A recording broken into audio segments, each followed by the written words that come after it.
하겠습니다.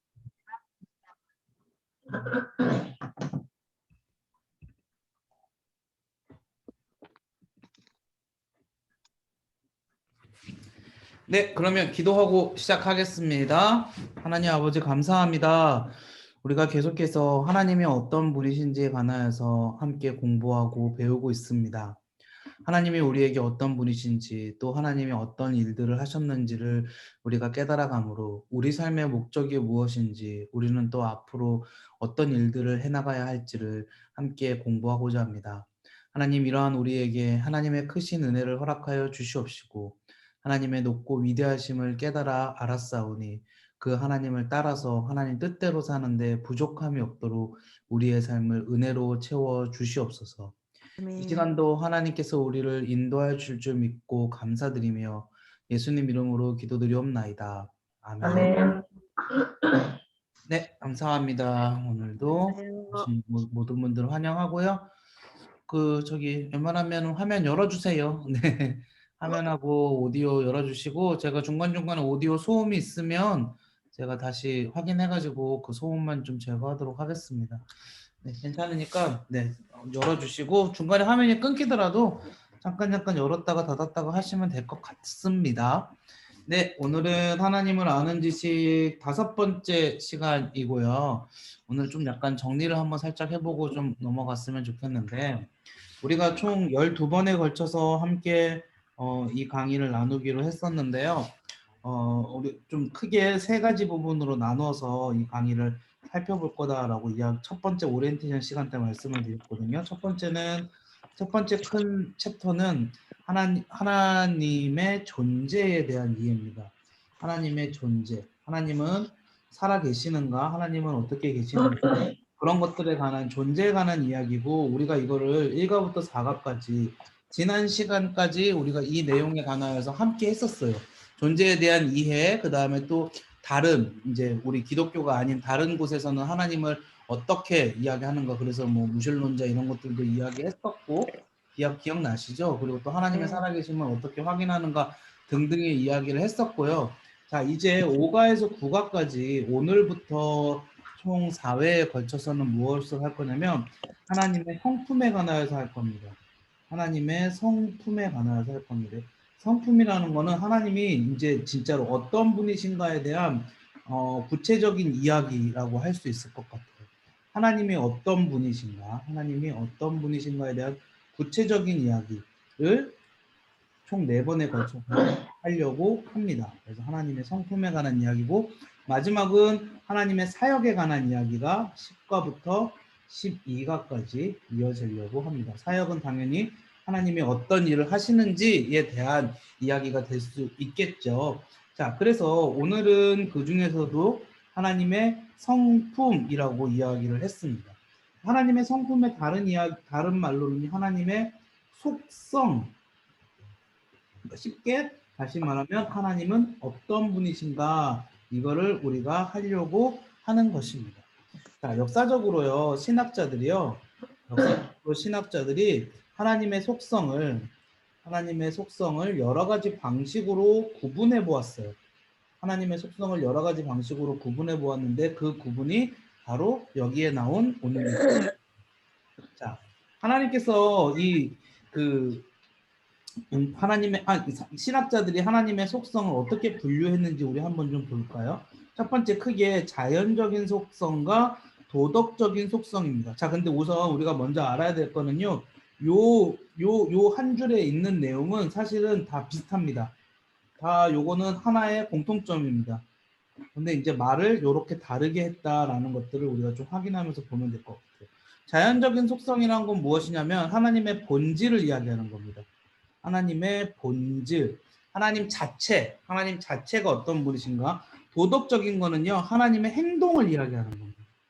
하나님의 행동, 그러니까 뒤에 보면 뭐가 있습니까? 선하심, 진리, 거룩하심, 긍휼하심, 이런 것들. 그러니까 본질은요, 자연적인 속성이라 그랬잖아요. 자연적인 속성은 본질이라 그랬고요. 그건 뭐냐면 하나님이 자존성, 스스로 계신다. 무한성, 한정적이지 않고 무한히 계신다. 영원성, 영원히 계신다. 단일성, 하나로 존재하신다 등등의 이러한 속성들이 하나님의 본질이고요. 그 다음에 이런 것들이 하나님의 행동이겠죠. 그래서 이거를 도덕적 속성과 자연적 속성이라고 부른다라고 우리가 할 수 있습니다. 자, 그 다음에 절대적 속성과 상대적 속성이라는 건 뭐냐면요. 절대적 속성은 하나님 그 자체를 이야기하는 거예요. 우리 왜 대학교에서 절대평가가 있고 상대평가가 있잖아요. 절대평가는 그냥 그 사람 어떤 시험이나 이런 것들을 통하여서 그냥 그 사람이 그 시험지가 어느 정도 점수가 되는지 그렇게 절대적으로 평가하는 거고, 상대평가는 뭐죠? 다른 사람과 비교해서 평가하는 거죠.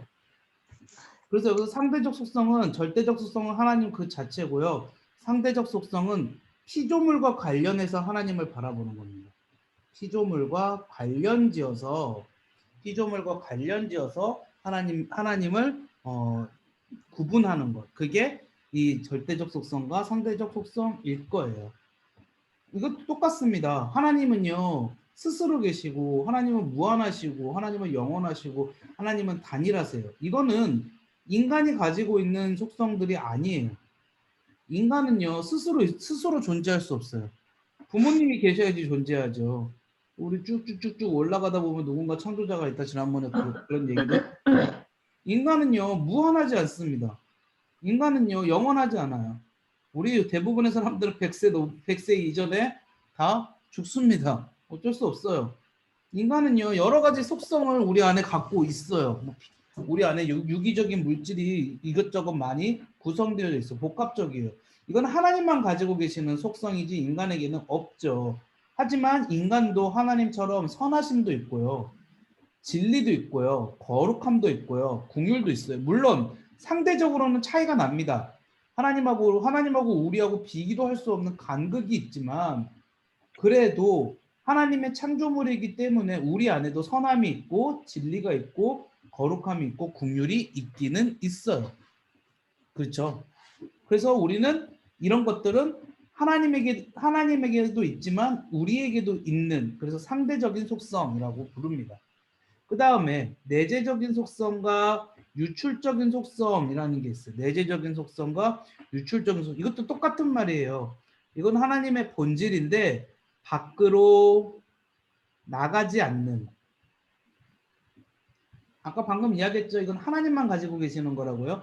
하나님만 가지고 계시는 이러한 성향들, 밖으로 절대 나가지 않는. 그런데 유출은 뭡니까? 반대겠죠. 밖으로 나간. 뭐가 밖으로 나갔겠어요? 이러한 하나님이 갖고 계신 특징들이 인간도 가지게 되는. 그럼 뭐 이것도 쉽죠. 이제 비공유적인 속성과 공유적인 속성. 이거는 비공유적이니까 하나님만 가지고 계시는 속성. 이거는 공유적이니까 하나님과 인간도 동시에 가지고 있는 속성이겠다라는 것이죠. 그런데 일반적으로 신학자들은요, 이러한 구분 중에서도요, 비공유적 속성과 공유적 속성으로 많이 구분지어서 설명을 하거든요.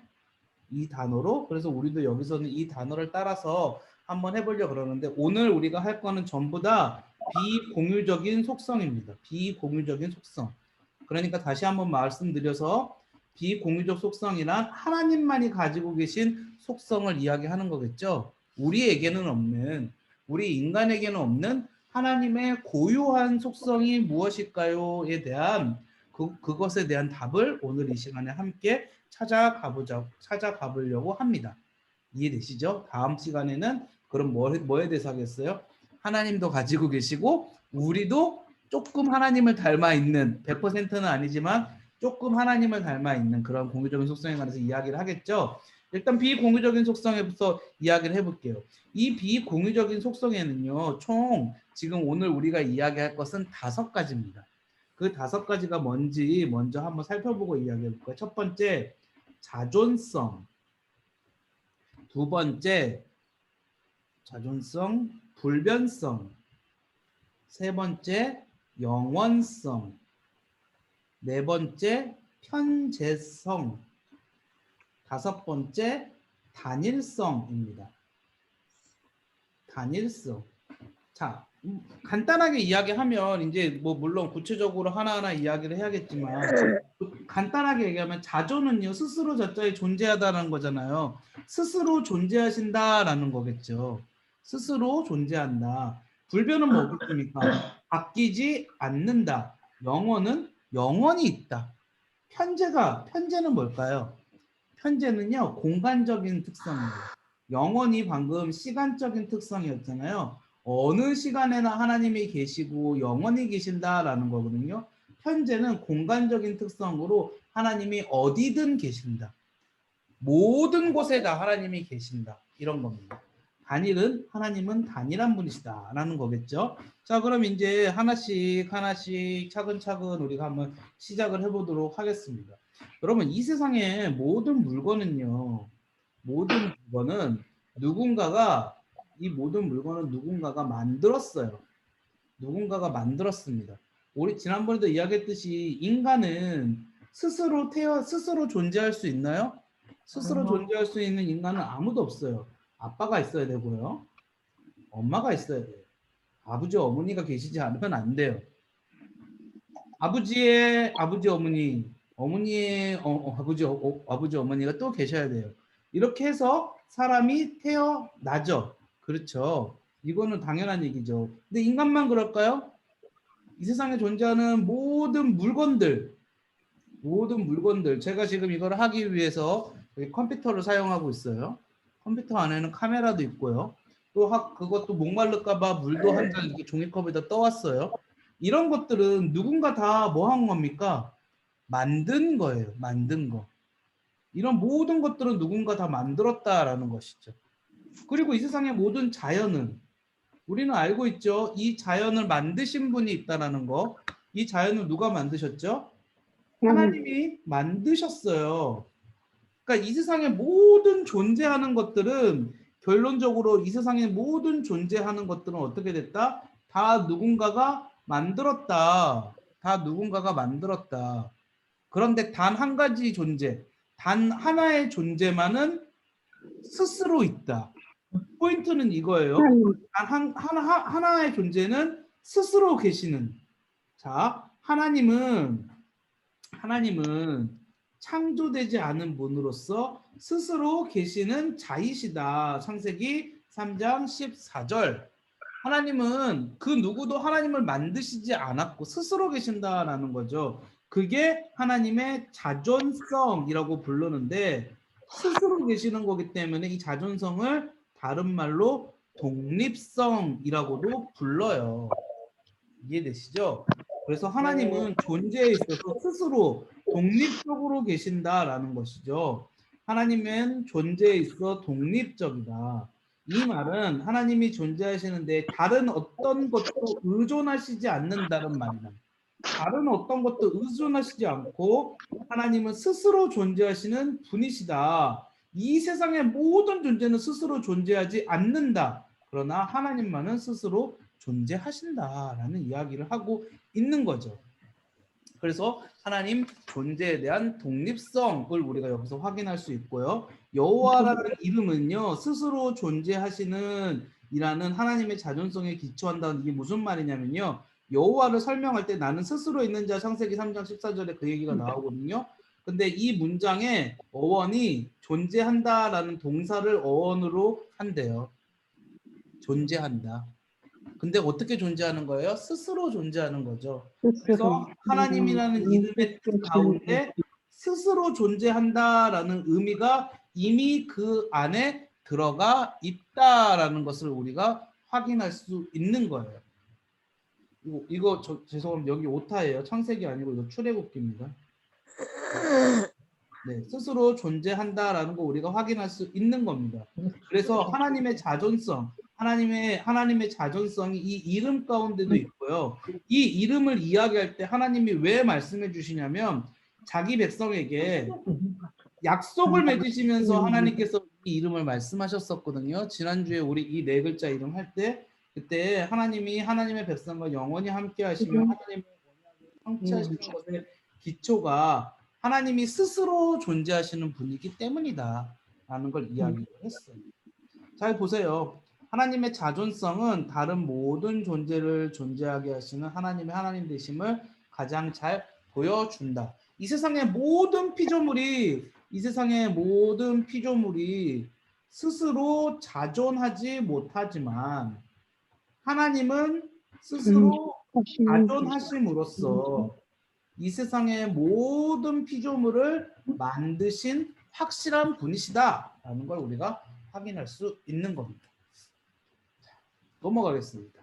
그래서 자, 이제 하나님의 자존성, 독립성에 관해서 이야기하고 있는데요. 첫 번째는 하나님의 존재였어요. 두 번째는 하나님의 사역입니다. 하나님이 어떤 일을 하실 때 그 누구의 도움도 필요하지 않다라는 거예요. 이해되시죠? 하나님이 하시는 일에 있어서 독립적이다라는 거죠. 하나님은 하시는 일에 다른 누군가의 도움을 절대로 필요로 하지 않으신다.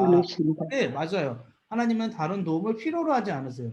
하나님은 전적으로 하나님 자신의 뜻과 하나님 자신의 능력으로 이루십니다. 하나님은 선택과 결정에 있어 자신 외에 다른 누군가 또는 무언가의 영향을 받지 않으신다는 점에서 자존적 독립적이다. 하나님은요, 이 세상의 창조도요, 하나님 혼자 하신 거예요. 혼자. 누군가가 이 하나님의 창조에 개입하지 않았어요. 그럼 이렇게 이야기하면은, 아니, 성부, 성자, 성령이죠. 성부, 성자, 성령, 하나님은 우리가 삼위일체라고 이미 배웠잖아요. 그러니까 그런 질문을 하시는 분은 안 계시겠죠. 하나님의 창조에는 아무도 개입하지 않았어요. 하나님은 모든 선택을 혼자 하시는 거예요. 그런데 그 모든 선택이 완벽하다라는 것이죠. 자신 외에 다른 누군가 또는 무언가의 영향을 받지 않으신다 해서 자존적 독립적이다. 하나님 외에 누구도 하나님의 행하시는 것을 막거나 방해할 수 없다. 하나님은 세상을 창조하시는 일을 독립적으로 하나님의 자유로운 결정에 따라 행하셨으며 결코 다른 어떤 것에도 의존하지 않으셨다. 똑같은 말이죠. 하나님은 인간을 구원하시는 일을 독립적으로 행하셨으며 결코 인간에게 의존하지 않으셨다. 자, 여기서 한 가지 더 나왔죠. 하나님은 두 가지가 나왔어요. 하나님은 창조 사역에 있어서도 독립적이셨어요. 그런데 하나님은 구원 사역에 있어서도 독립적이세요. 그렇다고 하나님이 창조 사역과 구원 사역에만 독립적인 건 아니시죠. 모든 일에 독립적이시죠. 그러나 우리가 계시받은 하나님의 주된 사역이 창조와 구원이니까 이걸로 이렇게 예를 들어서 우리에게 설명해 주는 것이다. 우리 이렇게 알면 될 것 같아요. 자, 이제 하나님의 복됨. 그러면 하나님의 우리 앞에 뭐 했죠? 하나님의 존재의 독립성, 그다음에 하나님의 사역의 독립성을 이야기했죠. 이번에는요, 하나님의 복됨. 하나님이 이거 무슨 말이냐면 성경에도 나오죠. 하나님이 복의 근원이 되신다. 하나님 스스로 복의 근원이 되신다라는 걸 이야기하는 거예요. 하나님의 선함 또는 복됨에 있어 하나님은 선함과 복됨에 있어 독립적이시다. 하나님은 좋은 것과 복된 것에 있어 다른 어떤 것에 의존하지 않으신다. 하나님은 모든 것에 충만하시고 모든 것에 충족하신다. 자, 여러분 그거 아시죠? 우리는요, 우리에게 오는 복은요, 다 타인에게서 흘러 들어오는 겁니다. 우리 스스로 무언가 복을 받을 수 없어요. 뭐 물질적인 복을 생각해 볼게요. 물질적인 복, 부모로부터 받았거나 아니면 어떤 사람은 모르겠죠. 내가 노력해서 내가 돈 많이 벌었어요. 그래서 난 물질적인 복을 받았어요. 물론 맞죠. 그런데 그 돈이 나에게 있었던 돈인가요? 아니죠. 들어온 돈이에요. 복은요, 우리가 받는 복은 모든 게 밖에서 들어와요. 물질적인 것뿐만 아니라요, 정신적인 것도 똑같아요. 내가 행복하다 그랬을 때 타인으로부터 행복한 감정이 나에게 들어오는 경우가 훨씬 많아요. 나 스스로 있는데 그런 감정을 느끼기는 어려운 게 아니라 없어요, 사실상. 그렇죠. 우리는요, 가만히 이거 철학적으로 생각해 보면 복에 대해서요, 복에 대해서 외적 요인에 굉장히 의존적입니다. 외적 요인에 의존적이어야 돼. 제 말 무슨 말인지 이해되시죠? 네. 생각보다 우리가 외적 요인에 의해서 우리가 복됨을 누리게 돼 있다고요. 그런데 하나님은요, 외적 요인에 대해서 복됨을 누리시는 것이 아니라 모든 것이 충만하시고 모든 것이 충족하신 하나님은요, 존재에 있어서 완전히 행복하신 분이 그랬어요. 그래서 하나님은 행복해지기에 다른 어떤 존재의 도움도 필요하지 않으시는 거예요. 우리는 방금 말씀드렸듯이 외적 요인에 의해서 행복해져요. 여러분 가족 때문에 행복하시죠? 대답이 없는 네. 네. 큰일 났는데 아직 괜한 거 여쭤봐서 죄송합니다. 가족 때문에 행복하시죠? 네, 네. 물론 왼수 같을 때도 있으시겠지만 보통은 다 행복하실 거라고 믿습니다. 우리 교인 때문에 행복하시죠? 네. 더 이상 묻지 않겠습니다. 그런데 그렇게 우리는 그렇게 밖에서 이렇게 행복을 찾게 돼 있어요. 그러나 하나님은 안에서 하시다. 근데 하나님 세상을 만드셨죠. 우리가 그러면 이렇게 생각할 수 있어요. 그러면 하나님이 행복하시려고 세상을 만드신 건가? 우리 뭐 그렇잖아요. 하나님이 인간과 교제하고 싶으셨다 그랬잖아요. 인간과 교제해갖고 하나님이 행복하려고 세상을 만드신 건가? 아니에요. 보세요. 하나님이 세상을 창조하신 이유는 하나님이 세상을 창조하신 이유가 있었기 때문이 아니시다. 전적인 하나님의 자유였다. 하나님이 이 우주를 결핍 때문에 나 뭔가 부족해. 뭔가 다른 존재들이 있었으면 좋겠어. 생각해서 결핍 때문에 만드신 것이 아니고요. 하나님 스스로 가지고 계시는 복됨의 풍성함을 우리에게 나누어 주시기 위하여서. 우리에게 나눠 주시기 위하여서. 하나님의 깊은 뜻을 가지고 하나님이 이 세상을 만드셨다라는 게 하나님의 자존성 중에 하나입니다. 정리해 볼게요. 하나님의 자존성에는 세 가지가 있었습니다. 하나님은 스스로 존재하시는 자존하시는 분이시다. 두 번째, 하나님은 스스로 혼자서 사역하시는 분이시다. 또 마지막으로 하나님은 복됨에 있어서 스스로 복됨을 만들어내실 수 있는 분이시다라는 것까지 하나님은 자존하신 분이시다라는 거였어요. 그럼 이번에는 뭘 해볼까요? 불변에 관해서 이야기해 볼까요? 자존성에 대한 정리를 한번 읽고 넘어갈게요. 하나님은 존재나 활동이나 행복에 있어 방금 이야기했었죠. 존재, 활동, 행복에 있어서 사역이고 존재고 이거는 복됨이었죠. 모든 피조물로부터 완전히 독립적이며 다른 피조물에 의존하지 않으신다. 이런 자존적이며 독립적인 하나님이 자신이 가지신 완전함과 풍성함을 피조물들에게 나눠주시려고 이 세상을 창조하신 것은 신비다.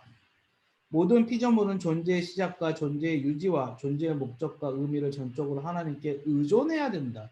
이 세상의 모든 것들은 자존하지 않기 때문에 자존하시는 하나님께 우리가 의지해야 한답니다. 자존하시는 하나님이 곧 우리의 존재의 이유이자 목적이다. 그래서 우리는 오직 하나님께 영광을 돌려야 된다. 그래서 우리가 하나님께 영광을 돌려야 되는 이유가 하나님만이 자존하시기 때문이에요. 이제 정리를 했고요. 이제 불변으로 한번 넘어가 볼게요. 불변이란 하나님은 변하시지 않는다라는 뜻이라고 했죠. 자, 하나님이 죄송해요. 여기 이게 그 불변이 먼저 안 나오네요. 영원히 먼저 나오네요. 제가 그 앞에서 그걸 보고 착각했네요. 하나님의 영원성. 제가 만들어 놓고 이렇게 착각을 해요. 영원성. 하나님의 시간의 무한성. 보세요. 영원성, 시간의 무한성이란 무한성은 한계, 즉 제한이 없다는 말로써 모든 피조물들은 유한하며 한계가 있으며 제한된 범위 내에서만 자유가 있다. 그러나 하나님은 무한하시지 않기 때문에 모든 한계로부터 자유로우시다. 무슨 말이냐? 자, 요 그림 보이시죠? 그림. 네. 이 찰리 채플린 영화래요. 1928년도.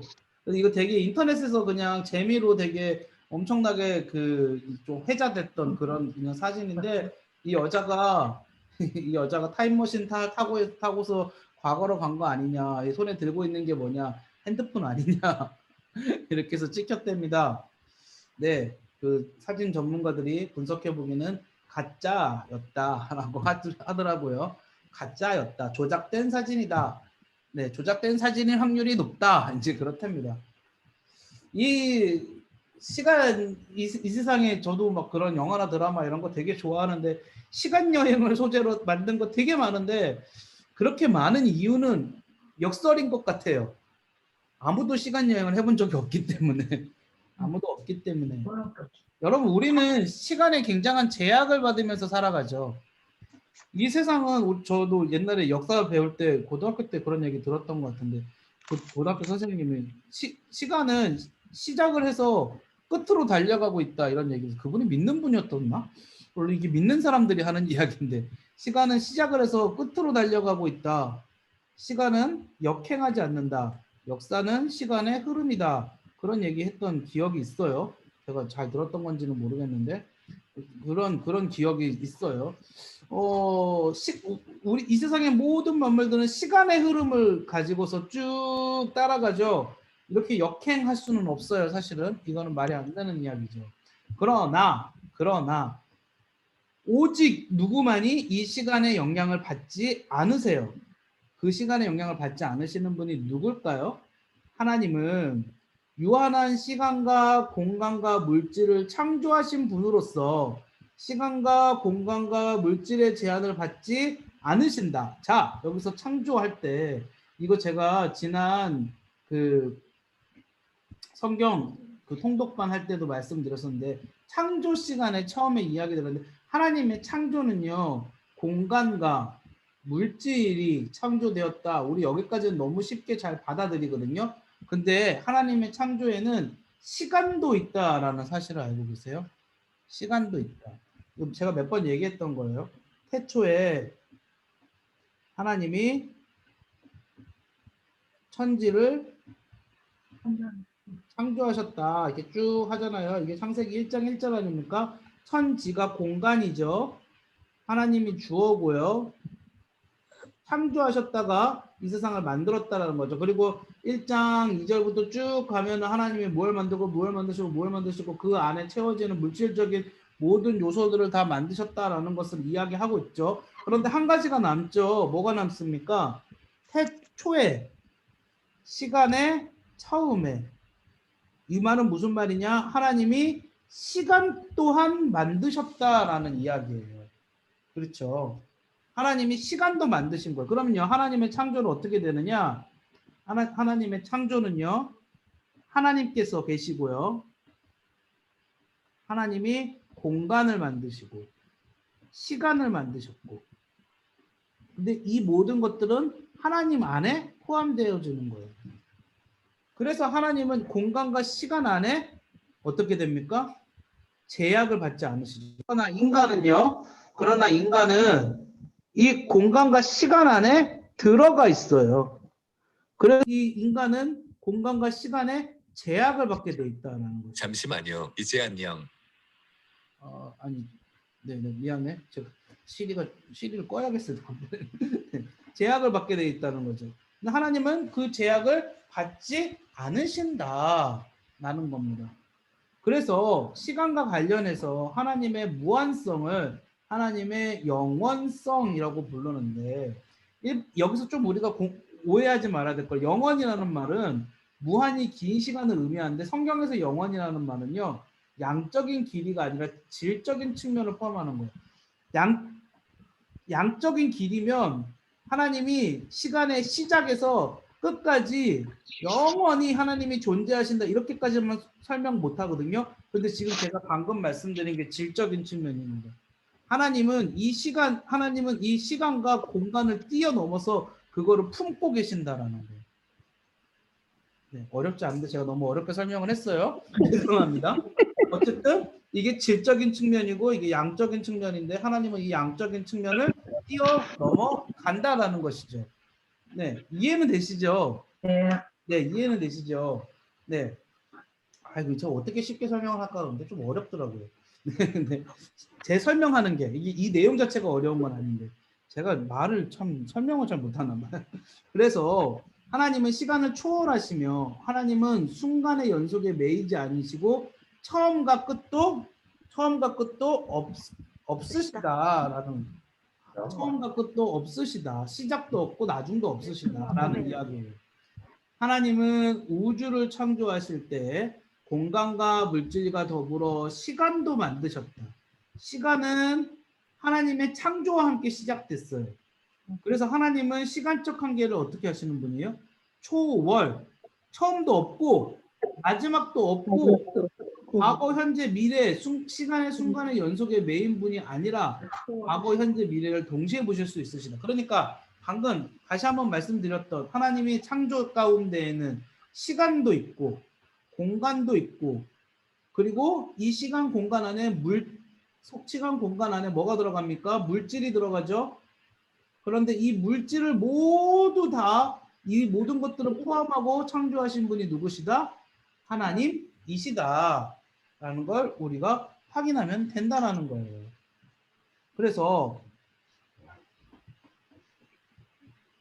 하나님은 과거에 끝없이 존재하셨고 또한 미래에도 끝없이 존재하실 것이다. 하나님은 끝없이 존재하는 분이시며 하나님은 인간이 경험하는 시간적인 순간의 연속을 경험하시며 존재하지 않으시고 하나님은 과거, 현재, 미래의 시간 밖에 계시며 동시에 모든 시간을 보실 수 있으시다. 모든 것들을 하나님은 다 포함하고 계신다. 하나님이 시간과 관계하시는 차원은 피조물의 시간과 관계하는 것과 전혀 다르시다. 이것만 기억하시면 이 내용이 전부 여기 안에 포함되어 있는 거죠. 결국 결론은 그겁니다. 하나님은 시간을 넘어가신다. 넘어가시는 정도가 아니라 하나님은 시간을 하나님 자체가 아예 이 시간을 품고 계시는 거예요. 모든 인간은 시간 안에 갇혀 있고 공간 안에 갇혀 있지만 하나님은 그렇지 않다라는 것이죠. 자, 그래서 똑같은 이야기입니다. 근데 한번 읽어보고 넘어가면 될 것 같아요. 같은 이야기가 좀 반복되고 있는데 하나님은 시간을 창조하셨기 때문에 시간을 초월해 계시고 과거, 현재, 미래 모든 사건을 동시에 보시고 한편으로는 하나님은 시간을 창조하셨기 때문에 자신이 만드신 시간 속에서 역사하신다. 이것만 좀 다르죠. 재밌는 게 이거예요. 재밌는 게 이거. 하나님이 시간을 만드셨는데 시간을 창조하셨기 시간을 만드신 네, 시간 이 안에 물질이 있는데 그 물질 중에는 인간도 포함되어져 있죠. 그런데 하나님이 이 시간 안에 들어와셔서 이 인간에게 역사하시는 거죠. 참 이게 놀랍고 재밌는 겁니다. 하나님은 자신이 만드신 시간 속에서 역사하셔요. 왜냐하면 인간 때문에, 인간을 위하여서. 그래서 하나님은 근데 이 시간 속에서 역사하시면서 이 시간에 또 얽매이지 않으시거든요. 그래서 보시면 하나님은 구약 시대의 선지자와 신약 시대 사도들을 통해 미래에 일어날 사건을 미리 선포하시기도 하고요. 피조물과 관계를 낮추실 때 하나님 자신이 낮추어 시간 속에서 말씀하시고 시간 속에서 행동하시기도 하고요. 시간 속에서 자신을 계시하시기도 하고요. 시간 속에서 자신이 계획하시고 목적하신 것을 이루어 가시기도 한대요. 그러나 우리는요. 하나님의 계시와 구원에 있어서 시간의 점진성이라는 게 점점 발전해 가가지고 하나를 이루어낸다라는 거거든요. 그 점진성, 우리는 시간 안에서 살고 있기 때문에 이 점진성이 반드시 고려되어져야 한다라는 것입니다. 다만 하나님은 시간 밖에 계시면서 시간을 초월하시고 시간을 통제하시며 시간을 통해 자신의 목적을 이루시는 하나님의 영원성을 가지고 있다는 거죠. 이게 하나님의 영원성입니다. 자, 그 다음에 하나님의 비공유적인 속성이에요. 하나님의 비공유적인 속성 계속 하고 있어요. 거기서 이번에는 무변성과 편재성이라고 합니다. 시간에 대해서 했으니까요. 이번에는 쉽게 공간이라고 생각하시면 돼요. 앞에 우리가 시간에 대해서 했으니까 이번에는 공간에 대한 겁니다.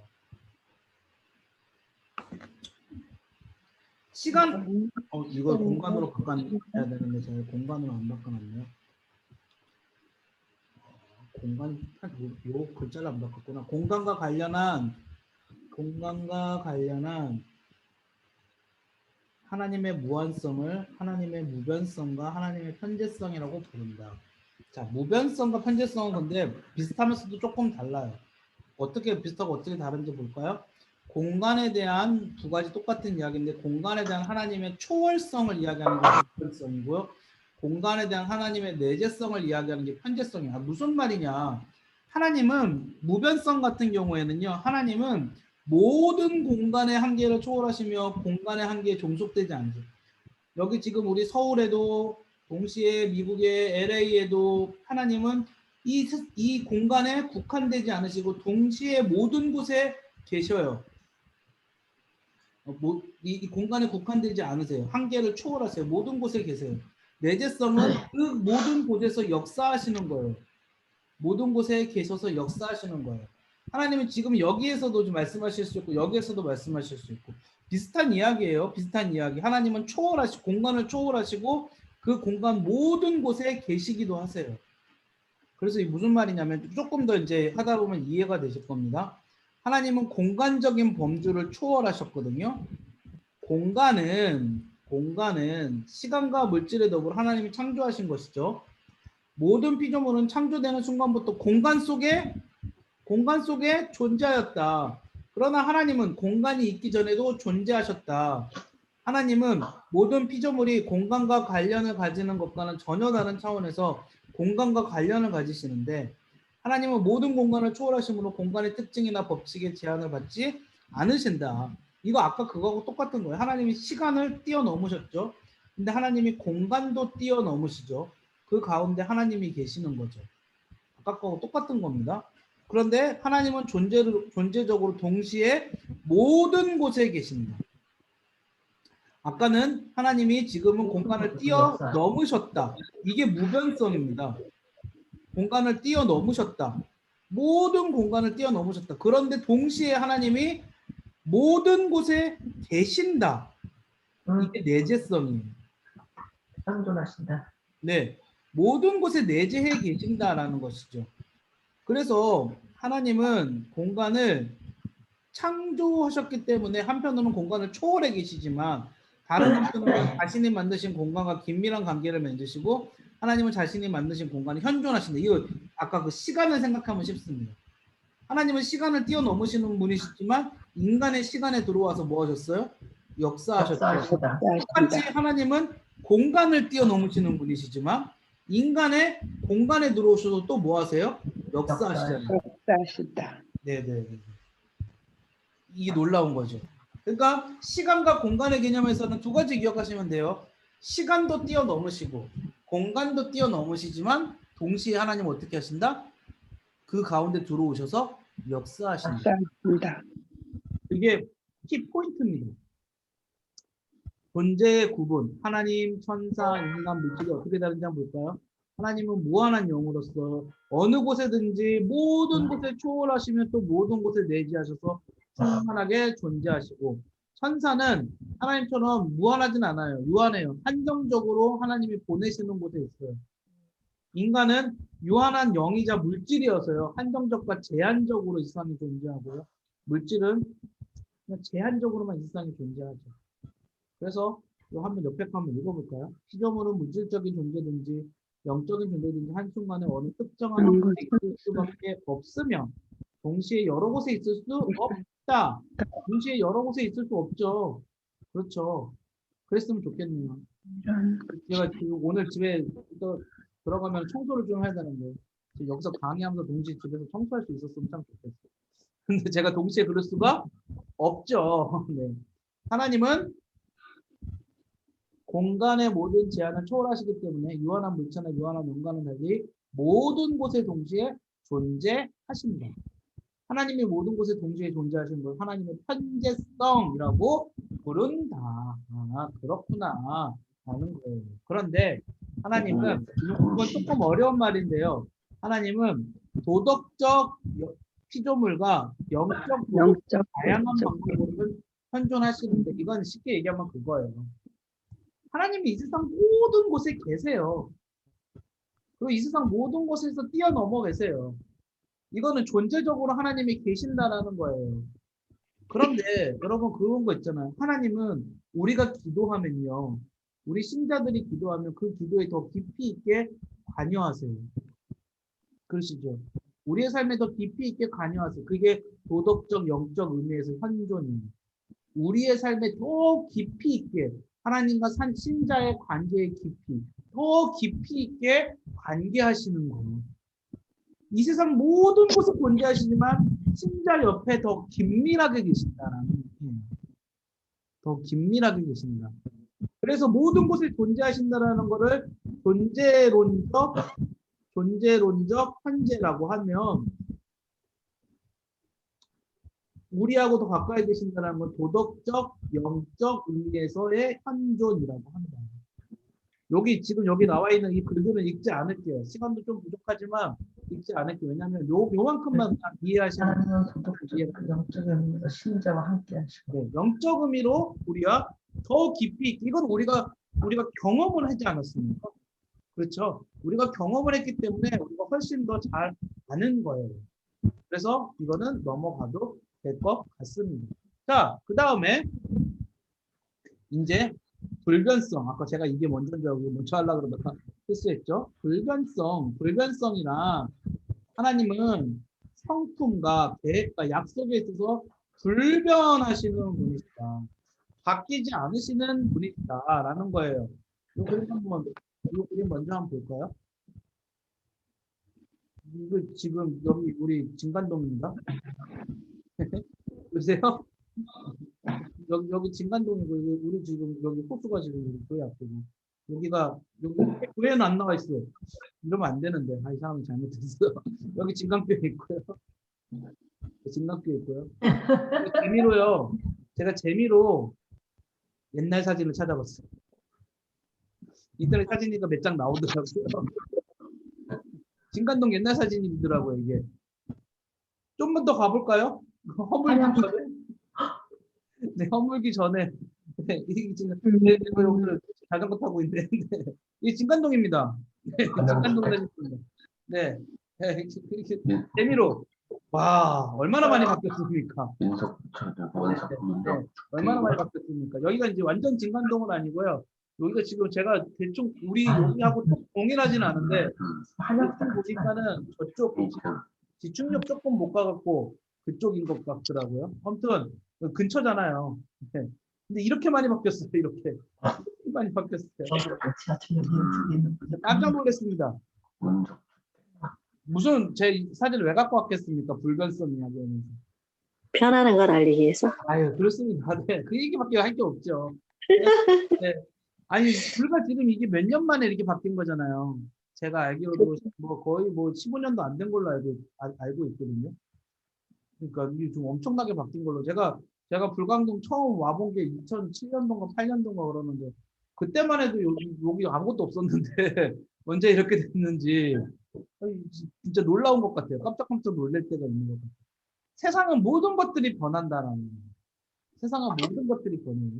보세요. 피조물의 특징은 뭐랍니까? 변한다는 것이다. 변한다는 것이다. 네, 피조물의 특징은 변한다라는 거예요. 인간은 시간의 흐름에 따라 몸과 마음이 변하고 상황에 따라 생각과 감정과 의지가 변한다. 그렇죠. 그렇죠.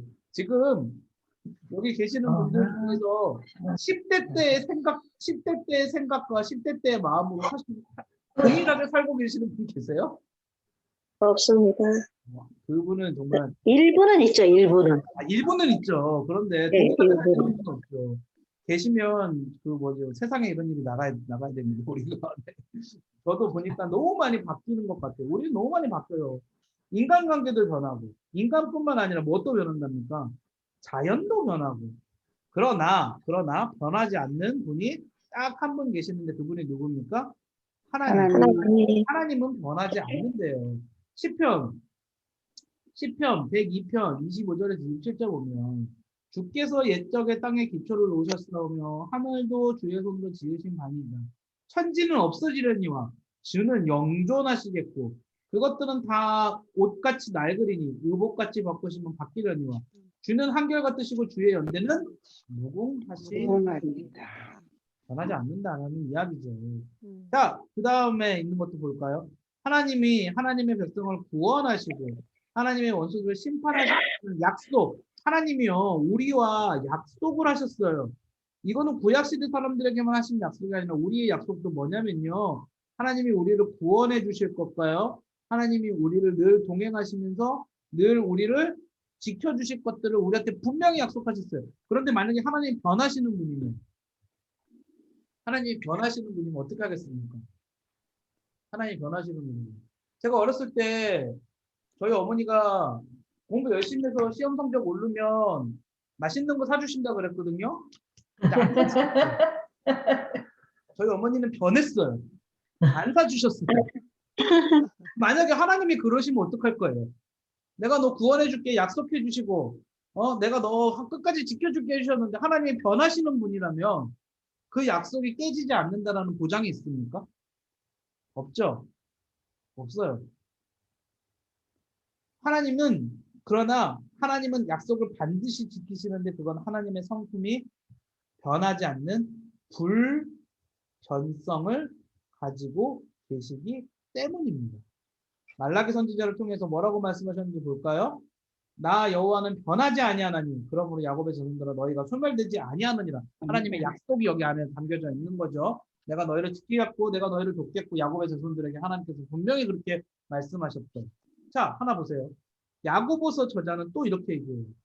모든 좋은 은사들이 하나님께로부터 오는데 현재 우리가 하나님께로부터 모든 좋은 것들을 은사들을 받는데 그것들이 미래에도 하나님께로부터 온다고 확신할 수 있는 근거는 하나님이 불변하시기 때문이다. 이것도 앞에 거하고 똑같은 거예요. 지금은 주시지만 앞으로 또 주실 수 있어요? 네. 네. 약속이 깨지지 않아도 더 놀라운 건 뭐냐면 우리가 사람으로부터 어떤 사람이 부모가 저한테 무언가를 준다고 할지라도요. 부모가 불변하지 않는다는 거는요. 영원히 존재하지도 않는다는 것도 포함되어 있어요. 짤렸지. 부모의 마음은 불변하지 않을지 모르겠지만 영원히는 또 존재하지 못해요. 그러면 예. 나한테 주던 것들이 어떻게 돼요? 끊겨버려요. 그런데 하나님은 그렇지 않으신다는 거예요. 하나님은 존재도 불변하시는 거예요. 하나님의 약속만 불변하는 게 아니라 하나님의 존재도 불변하신다는 거예요. 야고보서 1장 17절 온갖 좋은 은사와 온전한 선물이 다 위로부터 빛들의 아버지로부터 내려오나니 그는 변함도 없으시고 회전하는 그림자도 없으십니다. 라고 했습니다. 방금 보았던 사진은 넘어가고요. 그런데 하나님이 방금 본질과 성품에 불변하셨죠. 본질과 성품 이번에는 하나님이 계획과 목적에도 불변하세요. 그리고 하나님은 약속에도 불변하세요. 뭐 이거는 우리가 했던 내용하고 똑같아요. 근데 한번 읽어보면 사람이 세운 계획과 목적은 수시로 변합니다. 사람은 잘못된 계획을 세울 수 있고 세운 계획을 이룰 수 없을 때도 많으며 계획을 바꿀 때도 많습니다. 그러나 하나님의 계획은 반드시 이루어져요. 하나님의 목적은 변하지 않기 때문에 하나님이 세우신 계획은 반드시 이루어지고 우리에게 적용하면 하나님이 우리를 구원하시겠다라는 그 계획도 반드시 이루어지고 똑같이 그 약속도 반드시 이루어져요. 사람은 거짓말을 잘해요. 약속을 하고도 지키지 못하는 수가 많아요. 이거는 지키지 않으려고 하는 약속뿐만 아니라 지키려고 했다가도 여러 가지 이유 때문에 지키지 못하는 수도 많아요. 그러나 사람의 말은 그래서 100% 믿을 수 없지만 하나님의 약속은 100% 신뢰할 수 있어요. 하나님은 약속을 절대로 안 지키시지 않는 분이기 때문에 하나님은 사람이 아니시니 거짓말을 하지 않으시고 인생이 아니시니 후회가 없으시거든요. 어찌 그 말씀하신 바를 행하지 않으시며 하신 말씀을 실행하지 않으시랴라고 했습니다. 그래서 이 불변성을 정리해 보면요. 하나님의 성품, 하나님의 계획, 하나님의 약속을 불변하시고 우리는 하나님 여신과 하나님의 말씀을 믿을 수 있다. 또는 우리의 믿음대로 반드시 이루어진다는 소망을 가지고 살아갈 수 있다. 하나님의 본질과 성품, 하나님의 계획과 목적, 하나님의 약속의 불변성은 성도들에게 있어 하나님에 대한 믿음과 소망의 기초이다. 자, 이제 마지막 해볼게요. 하나님의 비공유적인 속성, 또 하나는 하나님의 단일성입니다. 단일성. 하나님의 본질은 하나일 뿐 아니라 단일하다. 이거는 우리 쉽게 지난번에 삼위일체. 근데 이거는 성부, 성령, 성령이 하나인데 그냥 모든 것이 그냥 단일하다는 거예요. 단일하다는 건 복합의 반대어로서 부분들로 구성되어 있지 않은, 본질이 부분으로 구성되어 있지 않고요. 그래서 중요한 건 뭐냐면 하나님은 생성되시거나 소멸, 파괴되실 수 없다. 누가 아까 만드실 수 없다 그랬죠. 스스로 계신다 그랬죠. 근데 누가 깨트릴 수도 없다라는 거예요. 이거 조금 어려운 신학적인 개념인데 하나님의 단일성은 하나님의 본질과 하나님의 속성이 동일하심을 말해줍니다. 본질과 속성이 같대요. 하나님을 공의, 진리, 지혜, 빛, 생명, 사랑 등으로 성경이 언급하고 있어요. 그런데 이 속성들은 각각 절대적으로 완전하기 때문에 하나님의 존재와 동일하다고 말함으로써 하나님의 단일성을 암식이 아니라 암시하고 있죠. 암시. 이게 좀 어려운 얘기죠. 근데 하나님은 본질적으로 완벽하게 그냥 딱 하나다. 그 자체다. 그러니까 공의 자체고 진리 자체고 지혜 자체고 빛 자체이다. 이런 속성들이 인간한테는 자체가 아니에요. 인간은요, 공의를 가지고 있으면서도요, 공의는 우리가 쉽게 얘기하면 정의잖아요. 공의를 갖고 있으면서도요, 반면에 이기심을 가지고 있기도 해요. 그렇죠? 자기 욕심을 가지고 있기도 하고. 그러나 하나님은 요 자체를 가지고 계십니다. 그래서 하나님의 모든 속성은 모두 뭐하답니까? 완전하다. 그 더 중요하고 덜 중요하고가 없고요. 더 중요한 것이 없고 그냥 모든 것이 다 완벽하게 완전하답니다. 정리를 한번 해보도록 할게요. 자, 그래서 오늘 우리가 무엇을 했느냐? 하나님의 비공유적인 속성을 했죠. 이 비공유적인 속성 5가지를 했는데 첫 번째, 자존하시는 하나님에 관해서 이야기했고요. 두 번째, 영원하신 하나님. 세 번째, 현재하신 하나님. 네 번째, 불변하시는 하나님. 다섯 번째, 단일하신 하나님에 관해서 이야기를 하였습니다. 자존은 스스로 계신다. 스스로 계신다. 영원과 편재는 하나님이 시간도 만드시고 공간도 만드셨고 그 안에 물질들도 다 창조하셨는데 하나님은 이것들을 뛰어넘으셔서 이 하나님이 이 모든 것들을 만드셨고 때로는 이 안에 들어가셔서도 역사하신다라는 게 우리 하나님 그런 분이구나. 자, 네 번째는 하나님은 바뀌지 않으시는, 하나님은 모든 속성에 있어서 완벽하게 단일하신 빛 자체이고 사랑 자체이고 진리 자체이신 그런 분이시다. 이것도 이해하려고 그러지 마시고 지난번에 삼일체처럼 인정하시면 돼요. 오늘 여기까지 했고요. 제가 준비하면서 들었던 생각 한 가지가 말씀드리고 좀 맞춰보도록 할게요. 제가 준비하면서 들었던 생각이 뭐냐면, 만약에, 이게 믿지 않는 사람들한테 이걸 이야기해주면 어디까지 믿을 수 있을까? 어떻게 생각할까라는 생각이 들더라고요. 자존하신다, 뭐 이런 것들 뭐부터 시작해가지고 뭐 영원히 존재하신다 이런 것들 믿지 않는 사람들한테 이야기하면은 참 어려운 내용이다라는 생각이 들었어요. 그런데 한편으로는요, 제가 믿는다라는 게 참 놀랐어요. 다른 사람들은 이야기를 하는 게 아니라 제가 믿고 있다라는 게 놀라웠어요. 저도 막 생각보다 이렇게 좀 비판적일 때는 되게 비판적인 부분들이 많은데 비판적이지 않고 내가 이걸 믿고 있구나라는 것들이 너무 놀랍더라고요. 이해되시죠? 무슨 말인지. 그게 하나님이 우리에게 주신 놀라운 믿음인 것 같아요. 놀라운 믿음인 것 같아요. 그리고 또 한 가지는 이렇게 놀랍고 이렇게 엄청나신 하나님께서 아까도 말씀드렸지만 시간과 공간 속에 들어오셔서 내 삶 속에서 역사하고 계신다는 그 사실 자체가 너무 감사하다는 것들을 또 한번 깨닫게 되었습니다. 그래서 오늘 이걸 우리가 하나님의 성품에 관해서 첫 번째 시간을 했고 총 4번에 걸쳐서 이렇게 할 텐데 하나님을 점점 알아가시면서 그거 한 가지는 꼭 기억하시면 좋겠어요. 그 하나님께서 지금 내 삶 가운데에서 역사하고 계신다는 거예요. 우리의 시간과 우리의 공간 속에 들어오셔서 역사하고 계신다는 거.